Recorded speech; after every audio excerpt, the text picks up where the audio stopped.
जसं की आपल्या सगळ्यांना माहितीच आहे की जसे हृदयरोगाचे प्रमाण वाढत आहे त्याचप्रमाणे किडनीचे आजार किंवा किडनीचे विविध विकार हे सुद्धा जनरल पॉप्युलेशन किंवा सामान्य लोकांमध्ये अतिशय वेगाने वाढत आहे. सगळ्यात प्रमुख कारणं आहेत की आपल्या खाण्यापिण्याच्या पद्धती, आपलं दैनंदिन जीवन आणि आपली जीवनशैली, उच्च रक्तदाब आणि मधुमेह म्हणजेच हायपरटेन्शन आणि डायबिटीज यांचे एक वाढलेले प्रमाण. अजून एक महत्त्वाची गोष्ट म्हणजे शारीरिक श्रम आहेत त्याचा अभाव, म्हणजे फिजिकली फिटनेस नाही, एक्स्ट्राचे वजन जे आहे म्हणजे ओव्हरवेट आपण त्याला ओबेसिटी म्हणतो, त्यामुळे सुद्धा किडनीवर लोड पडतो. जंक फूड खाणे, कोलेस्ट्रॉल युक्त पदार्थ आहे, कोल्ड ड्रिंक्स, या सगळ्या गोष्टींमुळे जे व्यसनं वेगवेगळ्या प्रकारची समाजामध्ये बऱ्याच लोकांकडून अवलंबली जातात. उदाहरणार्थ स्मोकिंग, तंबाखू, मद्यपान, दारू या गोष्टींमुळे सुद्धा हार्ट, हृदयावर परिणाम होतो. तसंच किडनी, लिव्हर या सगळ्या गोष्टींवर सुद्धा परिणाम होतो.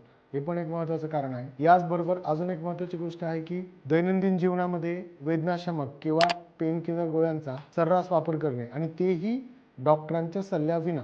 जिंदगीच्या आणि धावपळीच्या आयुष्यामध्ये आपण पाणी अतिशय कमी प्रमाणात पितो आणि हे सुद्धा एक किडनीचा आजार बनण्याचं कारण आहे. कारण की यामुळे चान्सेस वाढतात की तुम्हाला लगेच इन्फेक्शन, त्याला आपण UTI म्हणतो, युरिनरी ट्रॅक इन्फेक्शन, आणि मूतखडा म्हणजे किडनी स्टोन्स याचे पण प्रमाण यामुळे वाढतं.